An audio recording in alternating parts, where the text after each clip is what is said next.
पाठ 8 भोला राम का जीव। ऐसा कभी नहीं हुआ था। धर्मराज लाखों वर्षों से असंख्य आदमियों को कर्म और सिफारिश के आधार पर स्वर्ग या नर्क में निवास स्थान अलॉट करते आ रहे थे, पर ऐसा कभी नहीं हुआ था। सामने बैठे चित्रगुप्त बार बार चश्मा पोंछ, बार बार थूक से पन्ने पलट रजिस्टर देख रहे थे। गलती पकड़ में ही नहीं आ रही थी। आखिर उन्होंने खींचकर रजिस्टर इतने जोर से बंद किया कि मक्खी चपेट में आ गई। उसे निकालते हुए वह बोले, महाराज, रिकॉर्ड सब ठीक है। भोला राम के जीव ने 5 दिन पहले देह त्यागी और यमदूत के साथ इस लोक के लिए रवाना भी हुआ, पर यहाँ अभी तक नहीं पहुँचा। धर्मराज ने पूछा, और वह दूत कहाँ है? महाराज, वह भी लापता है। इसी समय द्वार खुले और एक यमदूत बहुत बदहवास सा वहां आया।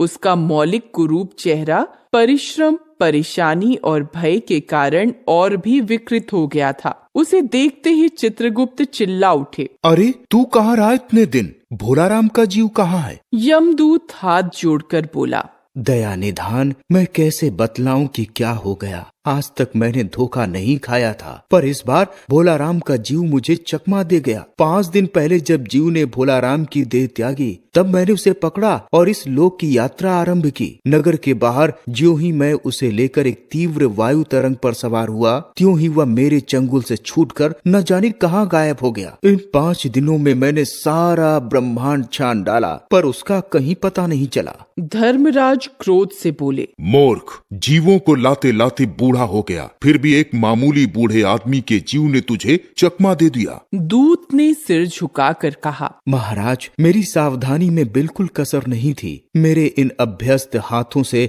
अच्छे अच्छे वकील भी नहीं छूट सके, पर इस बार तो कोई इंद्रजाल ही हो गया। चित्रगुप्त ने कहा, महाराज, आजकल पृथ्वी पर इस प्रकार का व्यापार बहुत चल रहा है। लोग दोस्तों को फल भेजते हैं और वे रास्ते में ही रेलवे वाले उड़ा लेते हैं। हौजरी के पार्सलों के मोजे रेलवे अफसर पहनते हैं। मालगाड़ी के डब्बे रास्ते में कट जाते हैं। कहीं भोला राम के जीव को भी तो किसी विरोधी ने मरने के बाद भी खराबी करने के लिए नहीं उड़ा दिया हो। धर्मराज ने व्यंग से चित्रगुप्त की ओर देखते हुए कहा, तुम्हारी भी रिटायर होने की उम्र आ गई। भला भोला राम जैसे नगण्य दीन आदमी से किसी को क्या लेना देना। इसी समय कहीं से घूमते फिरते नारद मुनि वहां आ गए।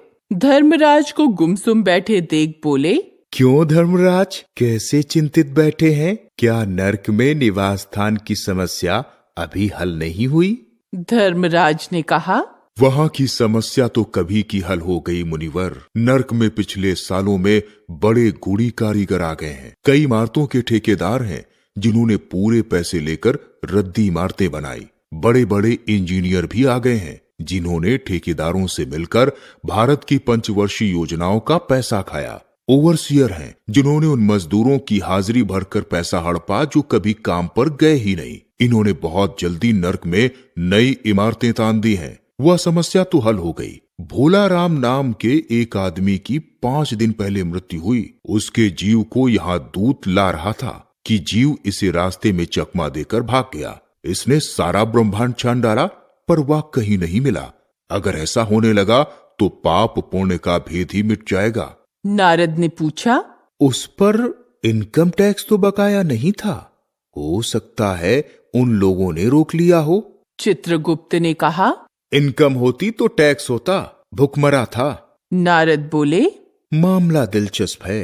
अच्छा, मुझे उसका नाम पता तो बतलाओ, मैं पृथ्वी पर जाता हूँ। चित्रगुप्त ने रजिस्टर देखकर बताया, भोला राम नाम था उसका। जबलपुर शहर के घमापुर मोहल्ले में नाले के किनारे एक 1.5 कमरे के टूटे फूटे मकान में वह परिवार समेत रहता था। उसकी एक स्त्री थी, 2 लड़के और 1 लड़की। उम्र लगभग 60 साल। सरकारी नौकर था। 5 साल पहले रिटायर हो गया था। मकान का किराया उसने 1 साल से नहीं दिया था, इसलिए मकान मालिक उसे निकालना चाहता था। इतने में भोला राम ने संसार ही छोड़ दिया। आज 5वां दिन है। बहुत संभव है कि अगर मकान मालिक वास्तविक मकान मालिक है तो उसने भोला राम के मरते ही उसके परिवार को निकाल दिया हो। इसलिए आपको परिवार की तलाश में काफी घूमना पड़ेगा। माँ बेटी के सम्मिलित क्रंदन से ही नारद भोलाराम का मकान पहचान गए।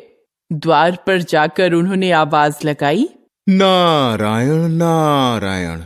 लड़की ने देखकर कहा, आगे जाओ महाराज। नारद ने कहा, मुझे भिक्षा नहीं चाहिए, मुझे भोलाराम के बारे में कुछ पूछताछ करनी है। अपनी माँ को जरा बाहर भेजो। भोलाराम की पत्नी बाहर आई। नारद ने कहा, माता, भोलाराम को क्या बीमारी थी? क्या बताऊं, गरीबी की बीमारी थी। 5 साल हो गए पेंशन पर बैठे, पर पेंशन अभी तक नहीं मिली। हर 10-15 दिन में एक दरख्वास्त देते थे, पर वहां से या तो जवाब ही नहीं आता था, और आता तो यही कि तुम्हारी पेंशन के मामले पर विचार हो रहा है। इन 5 सालों में मेरे सब गहने बेचकर हम लोग खा गए, फिर बर्तन बिके, अब कुछ नहीं बचा था। फाके होने लगे थे। चिंता में घुलते घुलते और भूखे मरते मरते उन्होंने दम तोड़ दिया। नारद ने कहा, क्या करोगी माँ, उनकी इतनी ही उम्र थी। ऐसा तो मत कहो महाराज, उम्र तो बहुत थी। 50-60 रुपया महीना पेंशन मिलती तो कुछ और काम कहीं करके गुजारा हो जाता, पर क्या करे, 5 साल नौकरी से बैठे हो गए और अभी तक एक कौड़ी नहीं मिली। दुख की कथा सुनने की फुर्सत नारद को थी नहीं। वह अपने मुद्दे पर आए। माँ, ये तो बताओ कि यहाँ किसी से क्या उनका विशेष प्रेम था जिसमें उनका जी लगा हो? पत्नी बोली, लगाव तो महाराज बाल बच्चों से ही होता है। स्त्री ने कहा, महाराज आप तो साधु हैं, सिद्ध पुरुष हैं, कुछ ऐसा नहीं कर सकते कि उनकी रुकी हुई पेंशन मिल जाए? इन बच्चों का पेट कुछ दिन भर जाएगा। नारद को दया आ गई थी। वह कहने लगे, साधुओं की बात कौन मानता है? मेरा यहाँ कोई मठ तो है नहीं, फिर भी मैं सरकारी दफ्तर में जाकर कोशिश करूंगा। वहां से चलकर नारद सरकारी दफ्तर में पहुंचे। वहां पहले ही कमरे में बैठे बाबू से उन्होंने भोलाराम के केस के बारे में बातें की। उस बाबू ने उन्हें ध्यानपूर्वक देखा और बोला, भोलाराम ने दरख्वास्तें तो भेजी थी, पर उन पर वजन नहीं रखा था, इसलिए कहीं उड़ गई होंगी। नारद ने कहा, भाई, ये बहुत से पेपर वेट तो रखे हैं, इन्हें क्यों नहीं रख दिया? बाबू हंसा। आप साधु हैं, आपको दुनियादारी समझ में नहीं आती। दरख्वास्तें पेपर वेट से नहीं दबती। खैर, आप उस कमरे में बैठे बाबू से मिलिए। नारद उस बाबू के पास गए। उसने तीसरे के पास भेजा, तीसरे ने चौथे के पास, चौथे ने 5वीं के पास। जब नारद 25-30 बाबुओं और अफसरों के पास घूम आए, तब एक चपरासी ने कहा, महाराज, आप क्यों इस झंझट में पड़ गए? अगर आप साल भर भी यहाँ चक्कर लगाते रहें तो भी काम नहीं होगा। आप तो सीधे बड़े साहब से मिलिए, उन्हें खुश कर लिया तो अभी काम हो जाएगा। नारद बड़े साहब के कमरे में पहुंचे। बाहर चपरासी ऊँघ रहे थे, इसलिए उन्हें किसी ने छेड़ा नहीं। उन्हें एकदम विजिटिंग कार्ड के बिना आया देख साहब बड़े नाराज हुए। बोले, इसे कोई मंदिर वंदिर समझ लिया है क्या? धड़धड़ाते चले आए, चिट क्यों नहीं भेजी? नारद ने कहा, कैसे भेजता? चपरासी सो रहा है। क्या काम है? साहब ने रौब से पूछा। नारद ने भोलाराम का पेंशन केस बतलाया। साहब बोले, आप हैं वैरागी, दफ्तरों के रीति रिवाज नहीं जानते। असल में भोलाराम ने गलती की। भाई, ये भी एक मंदिर है, यहाँ भी दान पुण्य करना पड़ता है, भेंट चढ़ानी पड़ती है। आप भोलाराम के आत्मी मालूम होते हैं।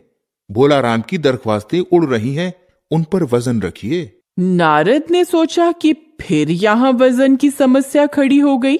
साहब बोले, भाई, सरकारी पैसे का मामला है, पेंशन का केस 20 दफ्तरों में जाता है, देर लगी जाती है। 20 बार एक ही बात 20 जगह लिखना पड़ता है, तब पक्की होती है। जितनी पेंशन मिलती है उतनी कीमत की स्टेशनरी लग जाती है। हाँ, जल्दी भी हो सकती है, मगर।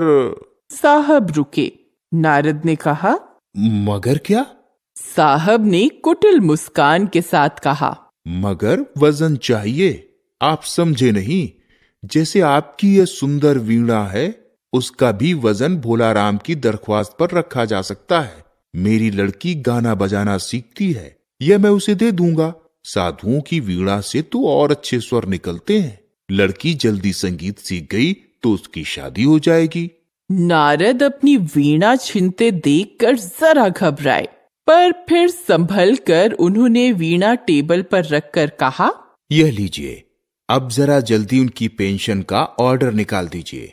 साहब ने प्रसन्नता से उन्हें कुर्सी दी, वीणा को एक कोने में रखा और घंटी बजाई। चपरासी हाजिर हुआ।